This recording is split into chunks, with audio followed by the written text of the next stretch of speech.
இல்லக விளக்கது இருள் கடுப்பது சொல்லக விளக்கது சோதி உள்ளது பல் அக விளக்கது பலரும் காண்பது நல் அக விளக்கது நமச்சிவாயமே. அஸ்ட்ரோ பக்தி டாக் நேயர்களுக்கு இனிய வணக்கங்கள். வணக்கம். 13/7/2026 19/7/2026 வரை உள்ள காலகட்டங்களில் திருஆதிரை நட்சத்திரம் என்கிற மிதுன ராசியிலிருந்து உத்திர நட்சத்திரம் ஹஸ்த நட்சத்திரம் என்கிற கன்னியா ராசி வரை சந்திரனின் பயணம் இருக்கிறது. ராகுவின் சாரத்திலிருந்து சந்திரனின் சாரம் வரைக்கும் பயணம் மேற்கொள்ள இருக்கிற இந்த நாளில் நமக்கு ஒரு ராசிக்கும் எப்படி பலன் அப்படின்னு பார்க்க போகிறோம். இந்த 14ஆம் தேதி அமாவாசை இருக்கிறது. இந்த அமாவாசை யோகம் அப்படிங்கிறது எப்படின்னாக்கா பல விதத்தில் நமக்கு லாபத்தை பெற்றுத்தருவதாக அமையும். அன்றைக்கி தான தர்மங்கள் செய்வதனாலே முன்னோர்களுக்கு நாம் செய்ய திதி தர்ப்பணங்கள் பாவத்தை கழிப்பது. அன்றைக்கு அந்த 11:20 12:20 அப்படிங்கிற அபிஜித் முகூர்த்தத்தில் தான தர்மம் செய்வதனாலே நமக்கு புண்ணியங்களை பெற்றுக்கொள்ளலாம் அப்படிங்கிற ஒரு நல்ல வரப்பிரசாதம் இருக்கிறது. 16ஆம் தேதி தட்சிணாயன புண்ணிய காலம் ஸ்ராத திதி. 17ஆம் தேதி ஆடி பண்டிகை. அப்படின்னா என்ன அர்த்தம்? தேவர்களின் பகல் பொழுது முடிந்து இரவு பொழுது ஆகிறது. முன்னோர்கள் நம்மளை நோக்கி வரக்கூடிய நாட்கள் இங்கிருந்து ஆரம்பிக்கிறதுன்னு அர்த்தம். அதனால் ஆடி பண்டிகையாக கொண்டாடுவோம். 18ஆம் தேதி அன்று ஸ்கந்த பஞ்சமி. அன்றைய நாளிலே முருகப்பெருமானை வணங்குவதும் வராகியம்மையை வழங்குவதும் ரொம்ப விசேஷம். 19ஆம் தேதி குமார சஷ்டி. அன்றைய நாள் சஷ்டி விரதம் இருப்பதும் முருகனை தேன் அபிஷேகம் செய்து வணங்குவதும் ரொம்ப விசேஷம்.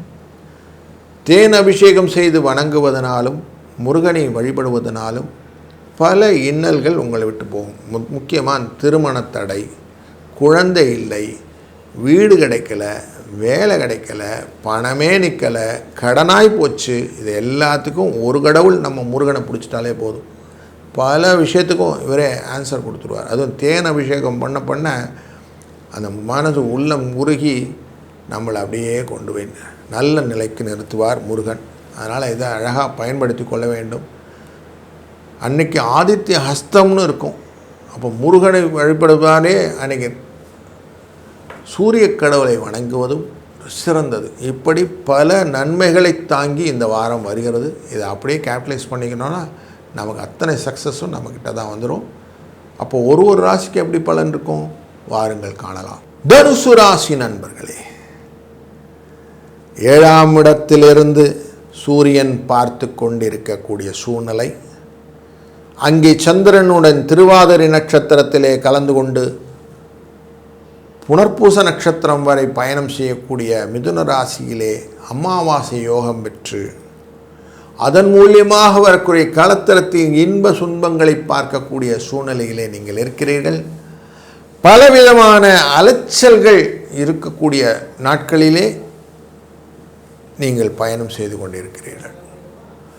இந்த சூரியன் இந்த அமாவாசை 18 தேதிக்கு அப்புறம் 17 தேதிக்கு அப்புறமா ஆடி மாதத்துக்குள்ளே வந்துடுறாரு கடகராசிக்குள்ளார. அப்போது உடல் அசதிக்கான வாய்ப்பையும் இந்த வாரத்தில் எதிர்நோக்கலாம். ஏன்னா அஷ்டமம் அப்படிங்கிற எஃபெக்ட் இருக்கும் இல்லையா, சந்திரனின் அஷ்டமம் அப்படிங்கிறதும் இருக்கு இல்லையா, அது கொஞ்சம் கேர்ஃபுல்லாக இருங்க. அது மட்டும் இல்லை, சந்திரன் மூவாயி போகிறது சிம்மராசிக்குள்ளே போவார். சிம்மராசிக்குள்ளே போகும்போது சுக்கிரன் இருப்பாருங்க, சுக்கிரனை தொடுவார். இப்போ 9ஆம் இடத்து சுக்கிரனினாலே பணவரவுக்கான வாய்ப்புகளை ஏற்படுத்துவார். சனி பகவான் உங்கள் ராசி 4ஆம் இடத்துலேருந்து பார்ப்பார் தொழில் ஸ்தானத்தை. தொழில் ஸ்தானத்தில் உத்திர நட்சத்திரத்தில் சந்திரன் பயணம் செய்வார். அப்போ தொழிலிலே முன்னேற்றத்தை கொடுப்பார். உழைப்பு, அதிகமான உழைப்பே உயர்வுக்கு வழி அப்படிங்கிற மாதிரி உயர்ச்சி அப்படிங்கிற விஷயம் நிறைய இருக்கும். அப்போது அந்த உயர்வுக்கான வழிகளுக்கு வாய்ப்புகளை நிறைய அப்படி ஸ்ப்ரெட்டடாக கொடுக்கறதுனால லாபம் உண்டாகும். அப்போ யாருன்னா ஒருத்தர் உங்களுக்கு அப்படியே டியூன்டாக சப்போர்ட் பண்ணிகிட்டே வரணும் இல்லை இந்த காலகட்டங்களில்.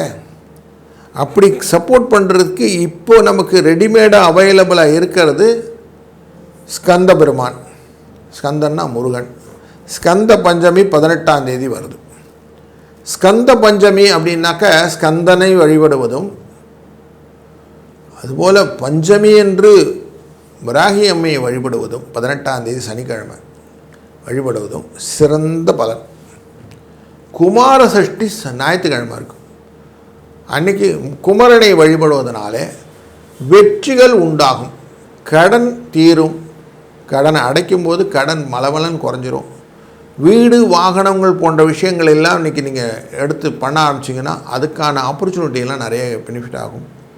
அபிஷேகமான விஷயங்கள், முதலில் தேன் அபிஷேகத்துக்கான வாய்ப்புகளை ஏற்படுத்தி இந்த அபிஷேக ஆராதனைகள் பண்ண முருகனின் அருளாலே வெற்றிகளை நீங்கள் சுவைக்கக்கூடிய சூழ்நிலையும் இந்த வாரத்தில் நீங்கள் பலனாக பெறலாம். அப்படிங்கிறதுனால இறைவனின் அருளாலே அனைத்து விதமான நன்மைகளும் இந்த வாரம் உங்களுக்கு தாங்கி வரட்டும். வணக்கம் மகர ராசி நண்பர்களே.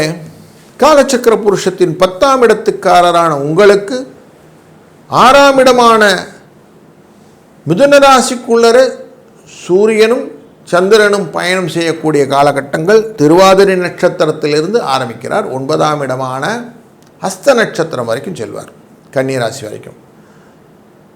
இப்படி பயணம் செய்யும்போது அமாவாசை யோகம் அப்படிங்கிற யோகத்தை முதலில் கொடுத்து விடுவார். 14ஆம் தேதி அமாவாசை. பின்பு பூச நட்சத்திரத்துக்குள்ளே பயணம் செய்வார். ஆட்சி அங்கே உச்சம் பெற்ற குருவுடன் சேர்ந்து உங்கள் ராசியை பார்ப்பதனாலே நினைச்ச காரியங்கள் எல்லாம் நீங்கள் நகடகன் பண்ணலாம். முக்கியமாக மகர ராசிக்காரர்கள் ஏதாவது விட்டு போன விஷயங்கள் எதெல்லாம் இருந்தால் தாராளமாக பண்ணுங்கள். புதிய தொழில் முயற்சிகள், கலத்திரத்தின் மூலியமாக வரக்கூடிய நன்மைகள், சந்தோஷத்தின் வெளிப்பாடு, இது எல்லாமே நீங்கள் எக்ஸ்ப்ளோர் பண்ணுங்கள். எல்லாம் நல்லதாக நடக்கும். சுக்கிரன் 8ஆம் இடத்தில் அமர்ந்திருக்கிறார். அவருடன் சேர்ந்து மகம் உத்திரம் அப்படிங்கிற மகம் நட்சத்திரத்தில் உள்ளே போகும்போது, பூர நட்சத்திரத்தில் உள்ளே போகும்போது சந்திராஷ்டம எஃபெக்டும் கொடுத்து கொண்டு இருப்பார். ஆனாலும் கலத்திரத்தினுடைய அந்த பிரிவு எதுவும் இருக்காது, நன்மையாக இருக்கும், சுகங்கள் உண்டாகும். 9ஆம் இடத்துக்கு சந்திரன் போகும்போது உங்களுக்கு காரியங்கள் மெதுவாக நடக்கும். ஆனால் உத்திர நட்சத்திரத்தில் இருப்பதனாலும் சூரியன் 17ஆம் தேதிக்கு மேலே உங்கள் ராசியின் 7ஆம் இடத்துலேருந்து பார்க்கறதுனாலையும் அலைச்சல் நிறைய இருந்தாலும் வெற்றிகள் உண்டாகும், பொருள் வரவுக்கு உண்டு. குருவின் பார்வையினாலே அனைத்து விதமான விஷயங்களும் நன்மையை கொடுப்பதாக அமையும். ஸோ அப்போ நல்ல ஒரு பாசிட்டிவ் எனர்ஜியும் பாசிட்டிவ் வைபையும் ஒன்றா கலந்து தான் இந்த வாரம் அமைச்சிருக்கு உங்களுக்கு. தனக்காரனான இந்த குரு தன் பார்வையை உங்கள் ராசிநாதன் மேலே வைத்து கொண்டிருப்பது எக்ஸ்ட்ரா செலவு இருக்கும். ஆனாலும் மேக்கப் பண்ணுற மாதிரி எதான ஒரு இடத்துல உங்களுக்கு டியூன்டு மணி வந்துடும். அதனால் தைரியமாக இருக்கலாம். புதனின் வக்கரகதி, வக்கர நிவர்த்தி இதெல்லாம் இருக்க போகிறது. இந்த வக்கரகதியினால் வரக்கூடிய சூழ்நிலையில் புத்தி தடுமாற்றங்கள் வரும்போது கொஞ்சம் அமைதியாக இருங்க. அவசரப்பட்டு எந்த காரியம் செய்யாமல் கொஞ்சம் பார்த்து செஞ்சிங்கன்னா நல்லது. மற்றபடி இந்த வாரத்தில் முருகனின் வழிபாடு ரொம்ப முக்கியமானதாகிறது. முன்னோர்களை வழிபாடக்கூடிய அந்த அமாவாசை யோகம் முக்கியமானதாகிறது. இதெல்லாம் பண்ணிகிட்டே வந்தோன்னா கஷ்டங்களே இல்லாமல் நிம்மதியாக ஒரு ஃப்ளோட்டிங் ஃபைட்டு கொடுக்கும். இந்த வாரத்தில் குறிப்பாக கடனெல்லாம் அடைக்கலாம். கடன் அடைக்கிறதுக்கான வாய்ப்புகள், கொடுக்கல் வாங்கலில் இருந்த சிக்கல்கள் தீர்வதற்கான வாய்ப்புகள் இதெல்லாம் இருக்குது. அதனால் இது எல்லாமே இறைவனருளாலே உங்களுக்கு சிறப்பாக அமையட்டும்.